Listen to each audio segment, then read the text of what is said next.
faut signaler, c'est que, à mon sens, c'est presque une régression civilisationnelle. Quand vous attaquez quelqu'un dans le dos au couteau, en plus, la thématique du couteau, elle est importante parce qu'il y a quelque chose de très impulsif.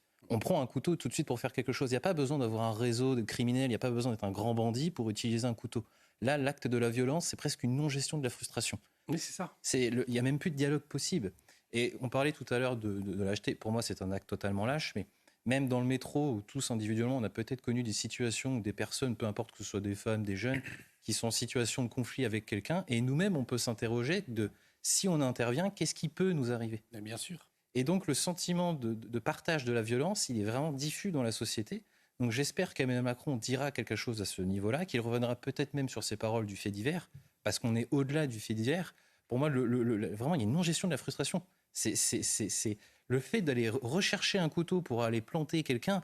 En plus, c'est un militaire, c'est hautement symbolique. Dans un contexte du 14 juillet, on sait que l'armée est un peu à l'os. Donc, j'espère qu'au moment du 14 juillet, il fera quelque chose, il dira un mot pour cette personne-là. Parce qu'à mon sens, on est au-delà du sujet de politique publique. Il y a vraiment une question de non-gestion de la violence, de régression presque, de non-médiation entre les personnes. Il n'y a plus personne ne se parle et la gestion de la frustration amène à être violent et même à utiliser des couteaux.